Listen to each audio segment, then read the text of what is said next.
Muy buenos días, queridos hermanos. Vamos a grabar el tema que concierne este sábado. Eh, Escogí un tema de profecía, hermanos. Un tema, yo siempre he comentado que el método más acertado para estudiar la profecía es el método historicista, hermanos. Es el más seguro y es el que mejores resultados ha dado para interpretación de la profecía bíblica. Hay muchas personas que aplican otros métodos, ¿verdad? Pero está comprobado que este es el más seguro, hermanos. Y es el que nos lleva a un entendimiento más profundo de la profecía, hermano. Más hablando de Daniel y Apocalipsis, son los libros proféticos. Y pues en este tiempo, hermanos, son los libros a los que más atención debemos de ponerles. Vamos a hacer un repaso de Apocalipsis 6, donde habla de los sellos. Eh, para nuestros hermanos, ¿verdad?, que nunca han escuchado estos temas, que sea una gran bendición, hermano, y que Dios les abra la mente y el corazón, ¿verdad?, para que tengamos un mejor entendimiento. Y pues para nuestros hermanos que ya conocen esos temas, ¿verdad?, porque ya tienen más tiempo, ¿verdad?, en el Evangelio, pues que sea un repaso y un refresco y que sea una gran bendición para todos, hermano. En Apocalipsis 6, hermanos, nos habla de los 7 sellos. Y vamos a ir desentrañando cada uno de los sellos, ¿verdad?, aplicando el método historicista, ¿verdad?, y vean cómo encaja perfectamente esta profecía en la historia, en la palabra de Dios, hermanos. Los sellos, hermanos, no solamente nos marcan la historia de la iglesia,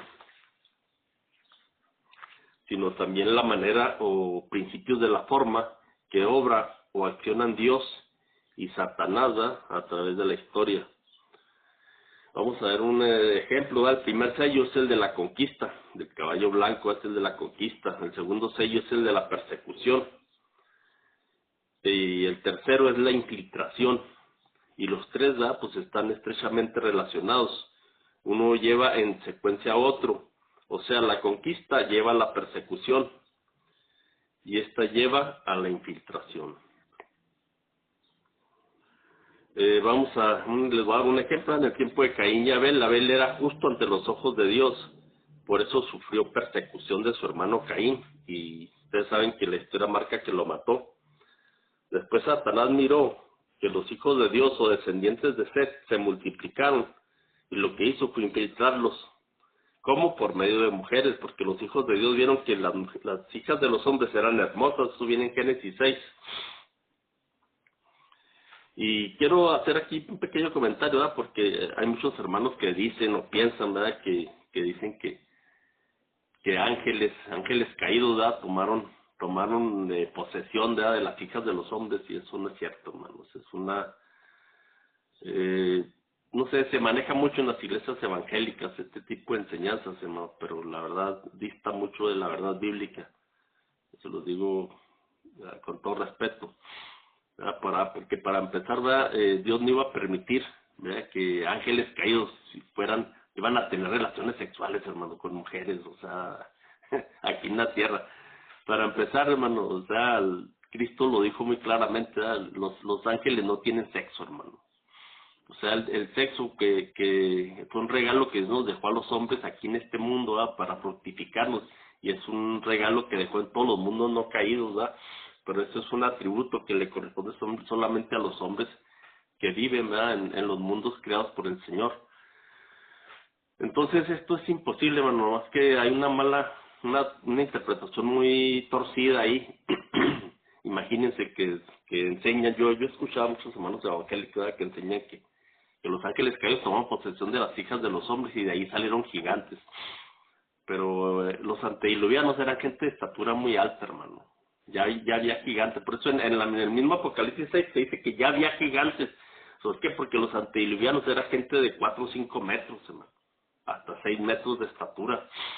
Era gente muy longeva, acabados de salir, tenían poca salido en las manos de Dios. muy inteligentes, hermano, porque los antidiluvianos en aquel tiempo ya se metían empezaron a meterse con la genética, hermano, cosa que ahorita el hombre apenas tiene como 20, 25 años en la actualidad, hermano, que están viendo que el genoma humano y todo eso. Pero estos hombres en aquel tiempo ya se comenzaban a meter con la genética de Dios, hermano. Por eso Dios vio que todos sus pensamientos y acciones eran de continuo al mal, y fue cuando Dios decidió destruir toda esa raza, hermano, porque ya no había nada bueno en ellos. Pero aquí vemos, ¿verdad?, cómo el diablo miró que los hijos de Dios, o sea, los descendientes de Set, el que vino y se puede decir que tomó el lugar de Abel, se multiplicaron, y lo que hizo fue infiltrarlo por medio de mujeres, como mujeres hermosas, porque los hijos de Seth vieron que las hijas de los hombres, o sea, las mundanas, hermano, en aquel tiempo, porque eran descendientes, pongan atención, eran descendientes, ¿verdad?, de una raza, de una parte de la civilización de aquel mundo, hermano, que no adoraban al Dios verdadero, hermano, porque acuérdense que los descendientes de Adán son los que adoraban al Dios verdadero. Entonces, los hijos de la descendencia de Seth, el hijo de Adán, el tercer hijo de Adán, fue el que miró cuando se fueron multiplicando y multiplicando. Después se toparon en algún momento en la historia, hermanos, conforme pasado el tiempo, y vieron que las hijas de los hombres, o sea, las hijas que no adoraban al Dios verdadero, sí, eran hermosas, y Satanás se valió de las mujeres, ¿verdad?, para infiltrarlos y destruirlos, hermano. ¿Y qué pasó? Se corrompieron, y les fue cuando Dios decidió mandar el diluvio, hermano, para destruir toda esa civilización. Y este es el modus operandi, hermano, de los 3 primeros sellos que vamos a estudiar en este día, y vemos que se repite vez tras vez en la historia de este mundo, hermano. Vamos a ver Apocalipsis 6, que es el libro, el capítulo que vamos a estudiar en esta mañana, y vamos a ver qué nos enseña, ¿verdad?, la palabra de Dios. En Apocalipsis 6, 1 y 2 dice: vi cuando el Cordero abrió uno de los sellos, y oí a uno de los 4 seres vivientes decir como con voz de trueno: ven y mira. Y miré, y aquí un caballo blanco, y el que lo montaba tenía un arco, y le fue dada una corona, y salió venciendo y para vencer. Ese es el primer sello, hermanos. Vemos que nos habla de un caballo blanco. Ahora, ¿qué representa el caballo blanco, hermanos?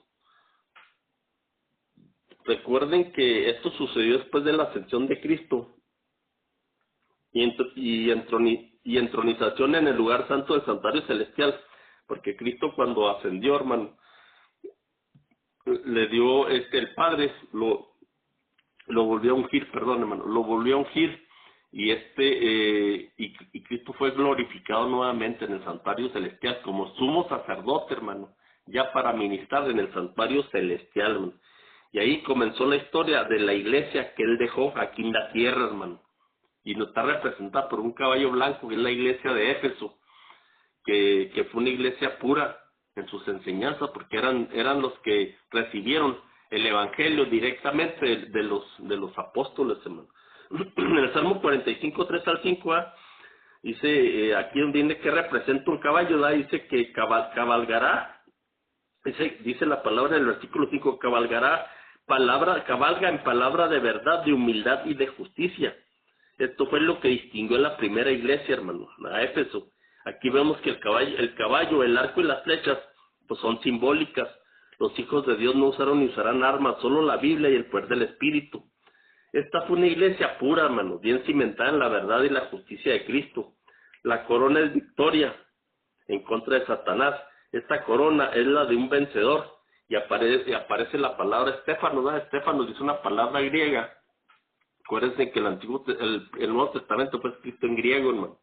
Aparece la palabra Estéfanos, es una palabra que significa corona. Acuérdense que los griegos, cuando aquellas famosas olimpiadas, ¿recuerdan? Cuando ellos hacían en sus juegos que tenían, y a los vencedores, ¿verdad?, les daban una corona de laurel, laureado, ¿se acuerdan? Entonces, eso significa vencedor o victorioso, o corona. Eso significa Estéfanos. Entonces esta iglesia nació para vencer, salió victoriosa. El blanco no significa pureza.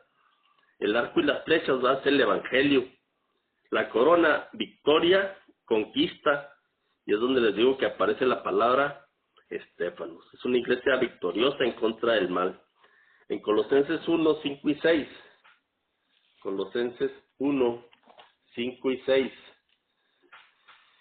Dice, a causa de la esperanza que os está guardada en los cielos, de la cual ya habéis oído por la palabra verdadera del Evangelio, y que ha llegado hasta vosotros así como a todo el mundo, y lleva fruto, y crece también en vosotros, desde el día que oísteis y conocisteis la gracia de Dios en verdad. Y luego vemos el versículo 23. Si en verdad permanecéis fundados y firmes en la fe, y sin moveros de la esperanza del Evangelio que habéis oído, el cual se predica en toda la creación que está debajo del cielo, del cual yo, Pablo, fui hecho ministro. Aquí vemos como hablando de la iglesia apostólica, la iglesia que salió de las manos de los apóstoles, nos vemos como el apóstol Pablo, pues animando a todos sus discípulos, ¿verdad? de que sigan firmes, ¿verdad? En el evangelio y en la fe que les fue enseñado, que les fue dada, hermanos. Amén. Ahora vamos a ver el Apocalipsis 2 y 3, que es el segundo sello, que dice, y miré ya aquí un caballo blanco y el que lo mataba tenía un arco y le fue dado corona y salió venciendo y para vencer. Amén. Aquí está hablando la iglesia de Éfeso, perdón, hermanos, del primer sello. Y luego en el segundo sello dice, cuando abrió el segundo sello, oía el segundo ser viviente que decía, ven y mira. Dice, aunque Éfeso fue una iglesia que victoriosa, y que trabajó, fue perdiendo su primer amor. Ese es uno de los reproches que viene en la iglesia de Éfeso, hermano. La escena del primer sello se relaciona con Apocalipsis 19, 11 al 16, donde se marca Dios en el tiempo del fin, hermanos, cuando ya todo esto se acabe, que venga nuestro Señor Jesucristo y venza todas las huestes del mal aquí, porque si no interviene nuestro Señor Jesucristo, hermano, en serio que está muy complicado para poder vencer al diablo aquí en la tierra. Y acuérdense, tiene un momento en que Dios interviene, sí, con la ayuda de él, ¿verdad? Para poder al final, ¿verdad? Salir victoriosos y vencer. Esa es lo que nos marca en Apocalipsis 19, 11 al 16. Vamos a darle una leidita, hermano.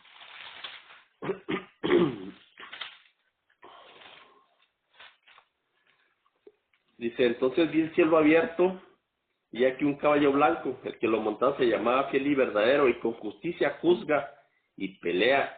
Sus ojos son como llama de fuego y habla, y había en su cabeza muchas diademas, tiene un nombre escrito que ninguno conocía sino él mismo. Estaba vestido una ropa teñida en sangre, y su nombre es el Verbo de Dios. Amén.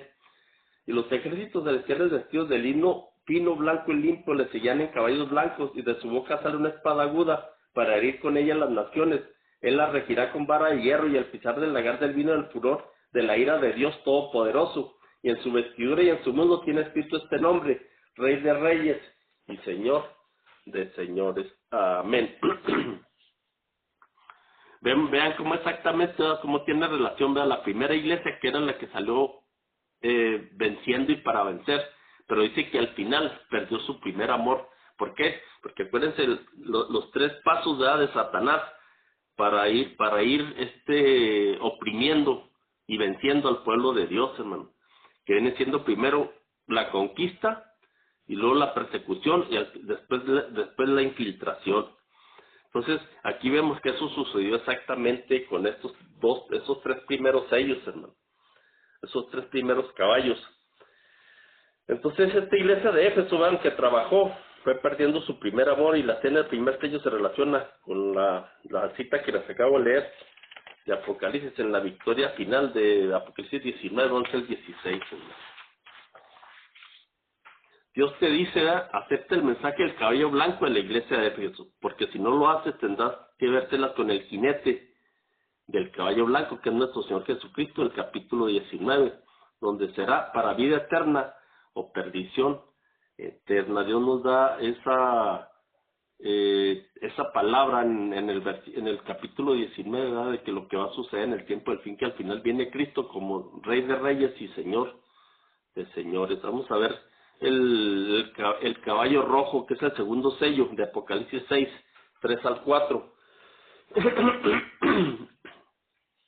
Apocalipsis 6, 3 al 4 dice: cuando abrió el segundo sello, oí el segundo ser viviente que decía: ven y mira. Y salió otro caballo bermejo, o rojo, o colorado, y al que le montaba le fue dado poder de quitar de la tierra la paz, y que se matasen unos a otros, y se le dio una gran espada.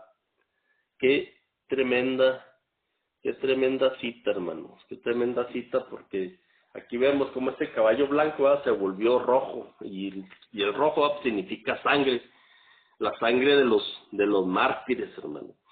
En Hechos 17:6, 17:6, vamos a leer esa cita, hermano.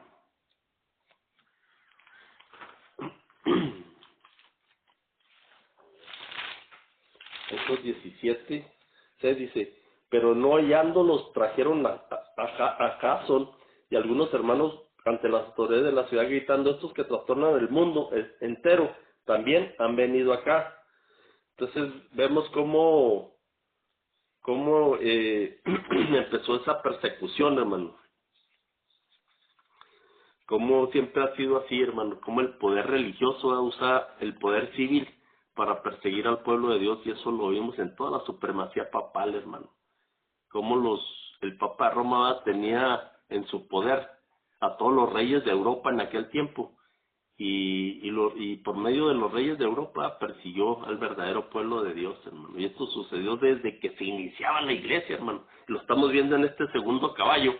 Empezaron a perseguir y empezaron a derramar sangre de los mártires, hermano, de los santos, los verdaderos hijos de Dios. Hay una cita, hermano, que se llama La fe de los mártires. Les voy a leer unos párrafos para que se den una idea de todo lo que pasó a esa gente, hermano. Fue terrible y fue espantoso, hermano. Fue espantoso. La hermana falla en el conflicto de los siglos, ¿verdad?, donde dice La fe de los mártires, página 43. Dice: la historia de la iglesia primitiva atestigua que se cumplió la palabra del Salvador.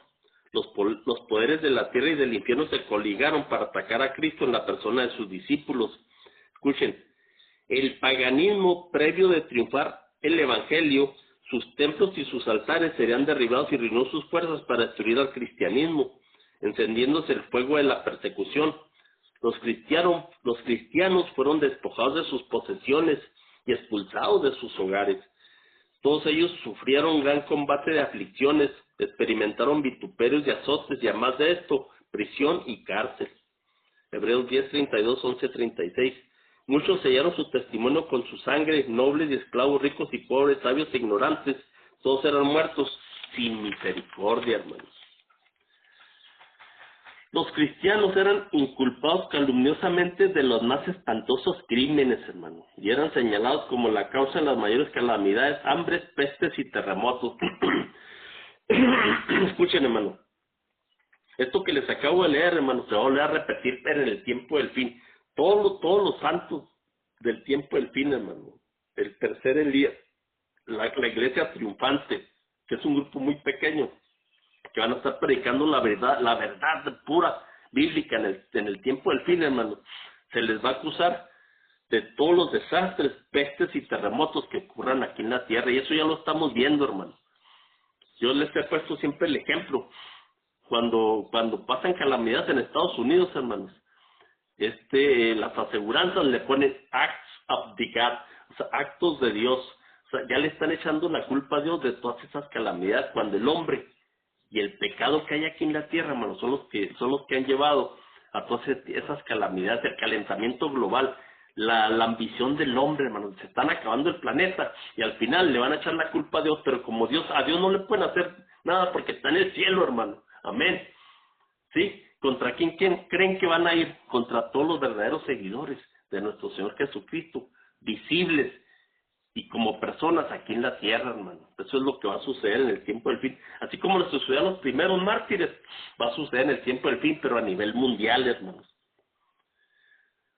Se les calumnió y se les acusó de los más espantosos crímenes. Eran señalados como la causa de las mayores calamidades, hambres, pestes y terremotos.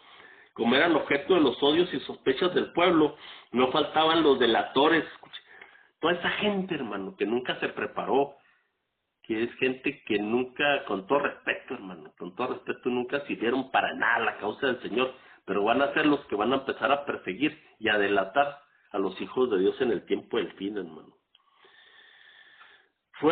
Nunca faltaron los delatores que por vil interés estaban listos para vender a los inocentes hasta por dinero, hermanos. Se los condenaba como rebeldes contra el imperio, enemigos de la religión y azotes de la sociedad. Muchos eran arrojados a las fieras o quemados vivos en los anfiteatros. Algunos eran crucificados, a otros los cubrían con pieles de animales salvajes y los echaban a la arena para ser despedazados por los perros, hermano. Qué tremendo esto, hermano. Estos suplicios constituían a menudo la principal diversión en las fiestas populares. Grandes muchedumbres solían reunirse para gozar de semejantes espectáculos y saludaban la agonía de los moribundos con risotadas y aplausos, hermano. Doquiera fuesen los discípulos de Cristo en busca de refugio, se les perseguía como animales de rapiña. Se vieron pues obligados a buscar escondite en lugares desolados y solitarios.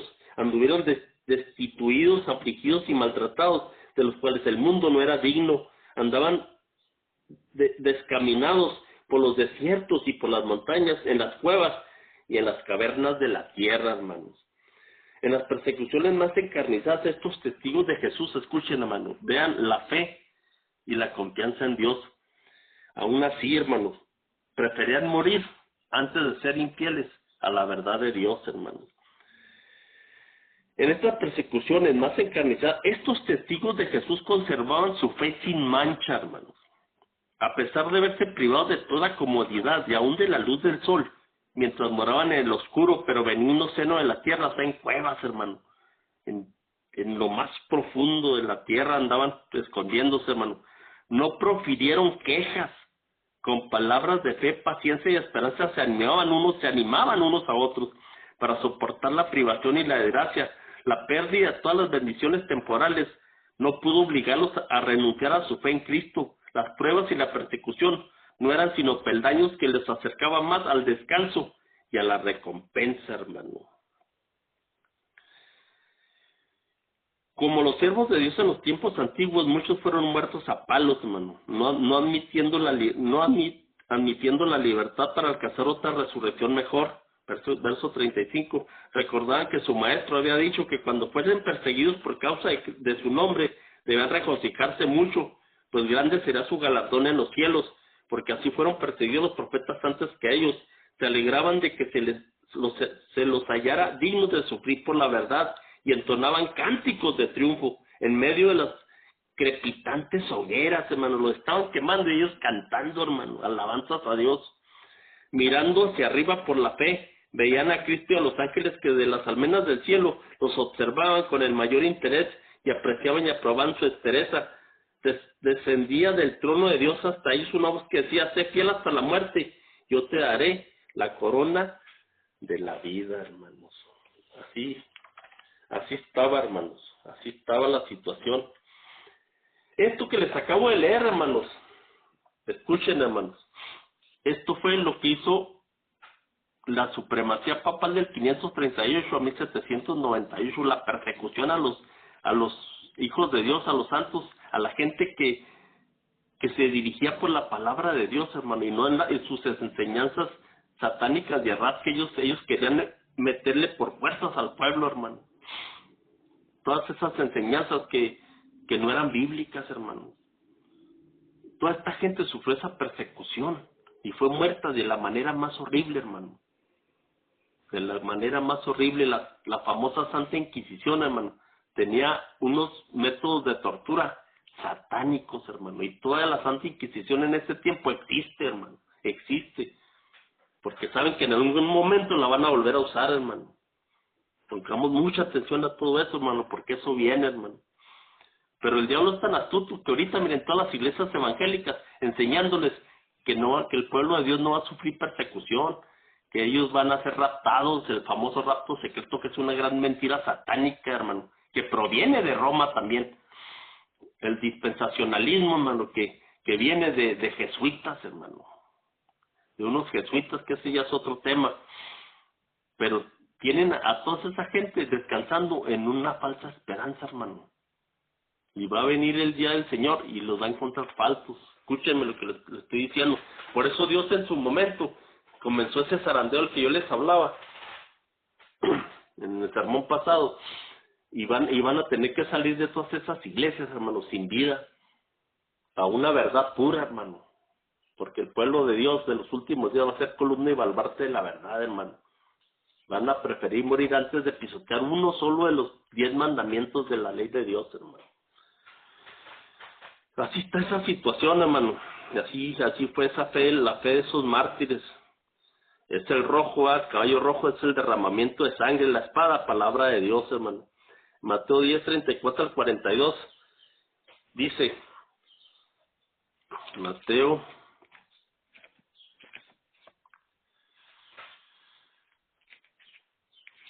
10,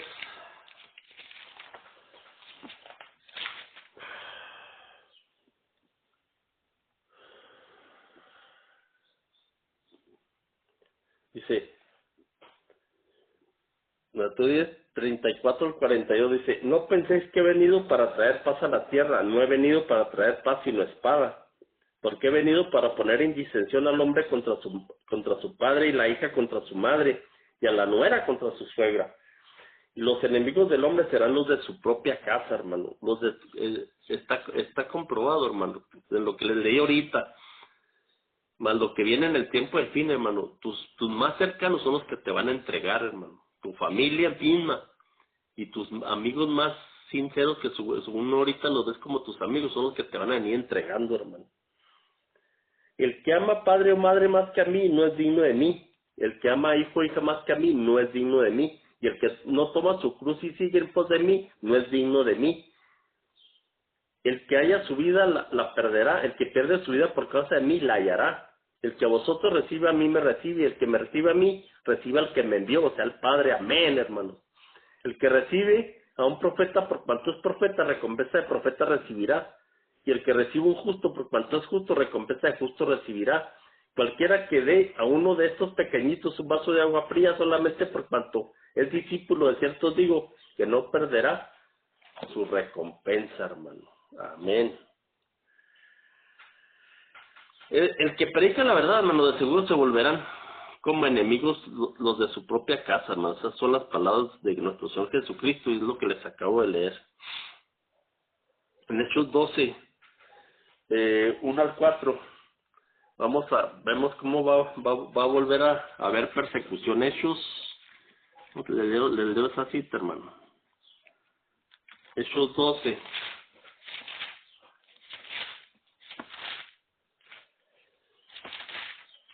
Uno al 4. En aquel tiempo mismo el rey Herodes echó mano a algunos de la iglesia para maltratarles y mató a espada a Jacobo, hermano de Juan.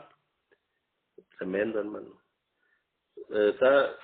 Aquí cuando dice Jacobo se está refiriendo a Santiago, hermano, Santiago el apóstol.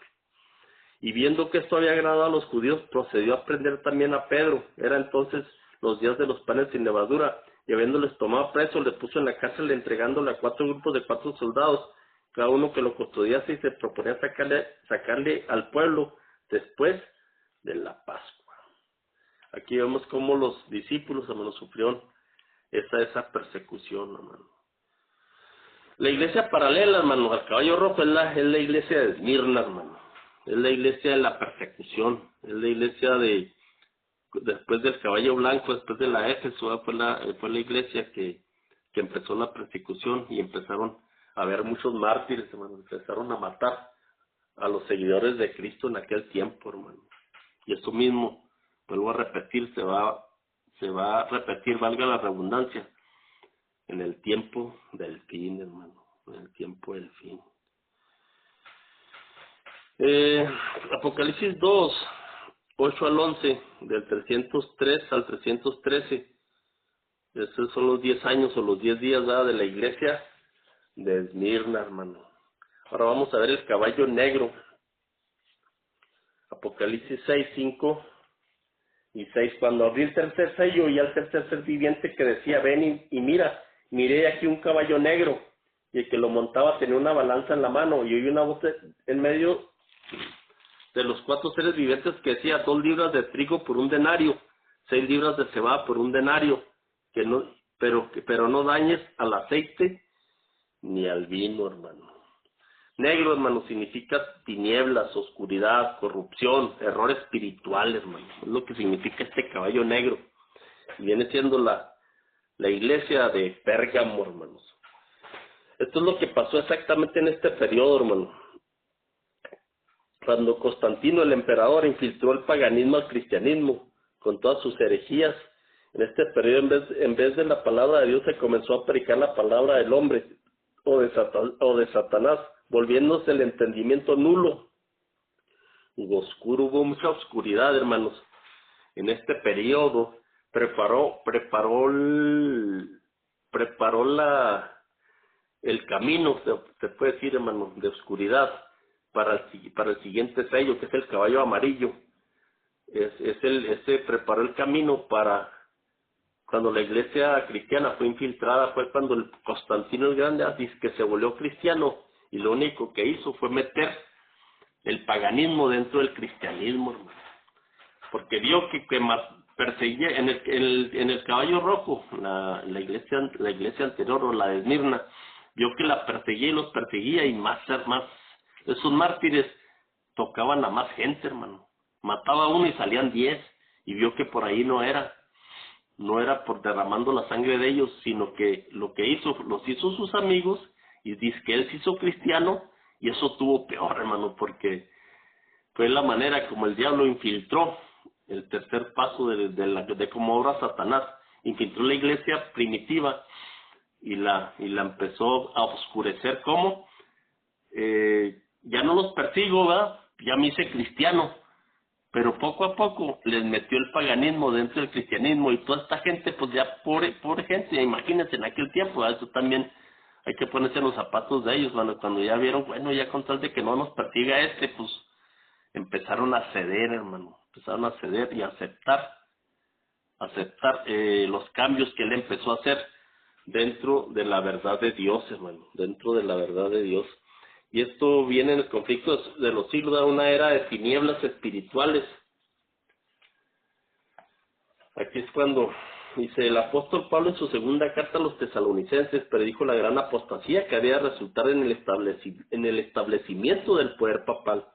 Declaró respecto al día de Cristo, este día no puede venir sin que venga primero. O sea, cuando habla declaró respecto al día de Cristo, está hablando de la segunda venida de Cristo, hermano. Este día no puede venir sin que venga primero la apostasía, y se ha revelado el hombre de pecado, el hijo de perdición, el cual se opone a Dios y se ensalza sobre todo lo que se llama Dios, o que es objeto de culto, de modo que se sienta en el templo de Dios ostentándose como si fuera Dios. Eso viene en 2 de Tesalonicenses 2, 3 y 4. Además, el apóstol advierte a sus hermanos que el misterio de la iniquidad está ya obrando. Verso 7. Ya en aquella época veía que se introducían en la iglesia errores que prepararían el camino para el desarrollo del papado, hermano, de la iglesia católica romana. Poco a poco, primero solapadamente y a hurtadillas, y después con más desembozo, conforme iban cobrando fuerza y dominio sobre los espíritus de los hombres, el misterio de iniquidad del que habla el apóstol Pablo hizo progresar su obra engañosa y blasfema. De un modo casi imperceptible, las costumbres del paganismo penetraron en la iglesia cristiana, que es lo que hizo Constantino, hermano.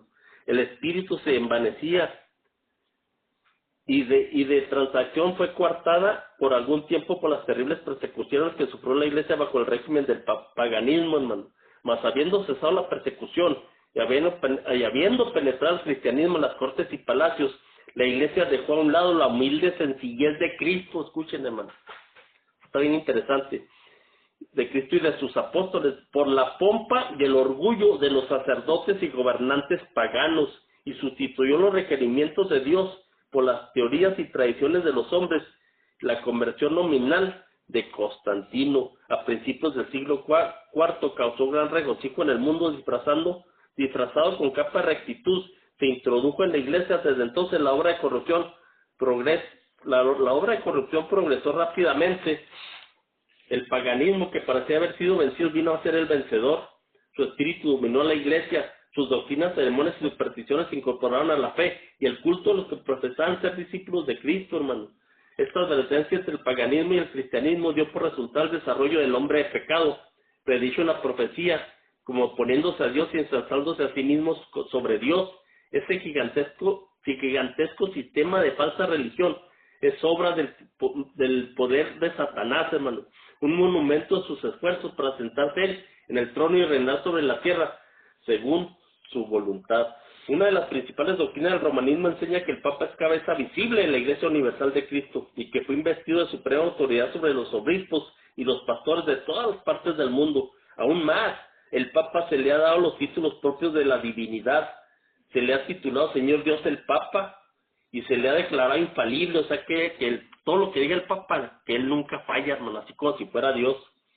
Exige que todos los hombres le rindan homenaje, la misma pretensión que sostuvo Satanás cuando tentó a Cristo en el desierto, lo sostiene aún por medio de la iglesia que está en Roma, y muchos son los que están dispuestos a rendirle homenaje. Esa sencillez y humildad de nuestro Señor Jesucristo, hermano, fue cambiado por la pompa, el lujo y la soberbia de estas gentes, hermano. Y observen la verdad, hermano, no crean que como Dios describe, ¿verdad?, a la gran ramera Apocalipsis 17, llena de nombres de blasfemia, vestida de oro, de púrpura y escarlata, hermano, de joyas preciosas y oro. Es la pompa de la sede romana en la actualidad, hermanos. O sea, no hay ni para dónde hacerse, hermano, te lo describe perfectamente, hermano, perfectamente. Vemos cómo Constantino metió todo el paganismo poco a poco, hermanos, dentro del cristianismo y preparó el camino para que después llegara y se sentara el Papa de Roma, que es la iglesia que sigue, la iglesia de Teatira, o el caballo amarillo, que viene siendo la muerte espiritual. Primero envolvió al mundo en un oscurantismo, que es el caballo negro, después viene el caballo amarillo, que es la muerte, no muerte física, hermanos, sino la muerte espiritual. Y empezaron a meter herejías y falsas enseñanzas en la mente de los hombres a partir de esa época, por 1260 años de la supremacía papal, hermano. Y pusieron la Biblia como un libro prohibido. Tú no puedes tener una Biblia en tu casa porque si la tenías te mataban, hermano. Así de ese tamaño estaba la situación, con tal de que la gente no estudiara la palabra de Dios y no abriera los ojos, hermano. Si la palabra de Dios es luz, hermano, lámpara es a mis pies tu palabra. ¿Qué significa el negro? Error, corrupción, oscuridad espiritual, hermano. Negro significa tinieblas, oscuridad, corrupción, error espiritual. Amén, qué tremenda verdad en todo esto, hermano, que Dios nos muestra por medio de su santa palabra, hermano. Esto es lo que pasó exactamente en ese periodo, hermano.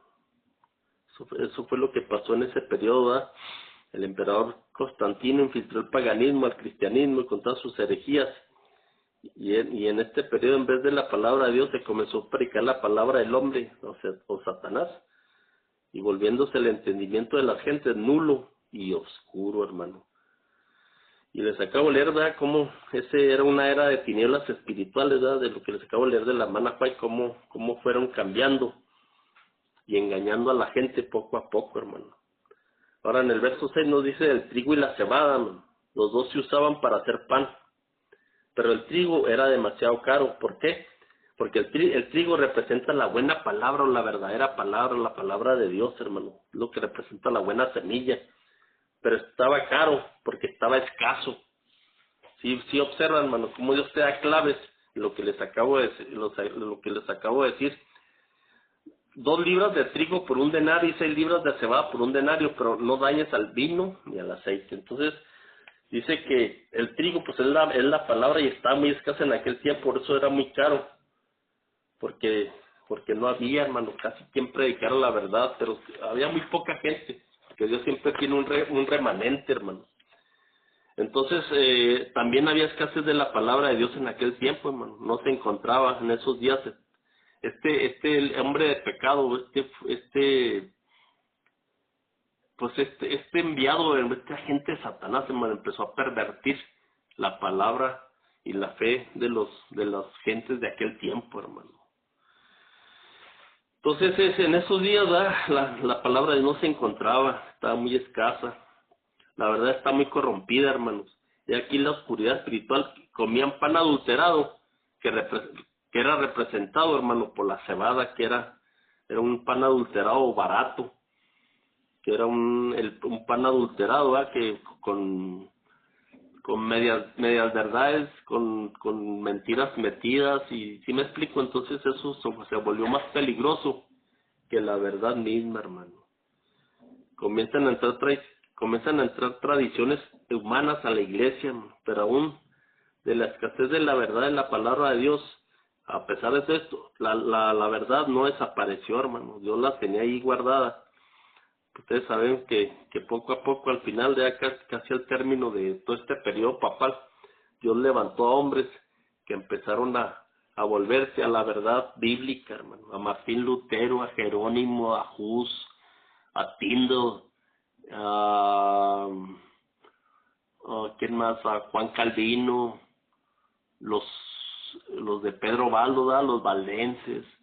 Son gente, hermano, que preservó la verdad pura de la Biblia en grupos pequeños, hermano, pero Dios ahí los tenía para que no se perdieran, hermano. Dios siempre ha sido remanente, hermano, que le ha sido fiel, poquitos, pero ahí estaban, escondidos en el anonimato, hermano. Al igual en nuestro tiempo, Dios levantará un pueblo muy pequeño, pero que están ahí, son fieles, y ellos predican el mensaje final en la historia de este mundo, hermano. De este mundo. El negro representa la iglesia de Pérgamo, de Apocalipsis 12 al 17, del año 313 al 538, que es donde comienza. El caballo amarillo, la iglesia de Tiatira, que es la muerte espiritual, de donde empieza la supremacía de Roma, la supremacía papal. La apostasía del emperador Constantino preparó el camino, hermano, para el nacimiento del cuarto sello, o el caballo amarillo, o la iglesia de Tiatira, o la iglesia católica romana, a partir del 538, la Jezabel moderna, que es la muerte literal y espiritual, hermano.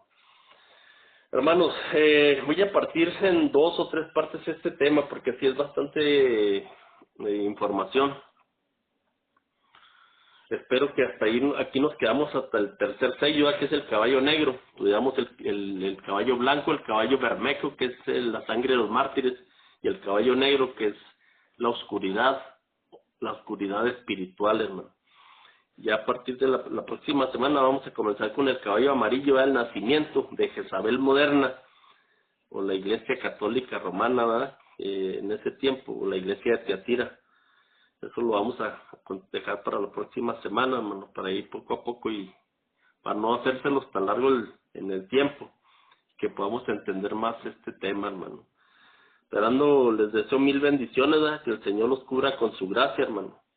Feliz sábado, y siempre, como siempre, mis deseos, ¿verdad? Deseándoles que lo mejor, hermanos. Cuídense mucho y que Dios me los cubra. Amén.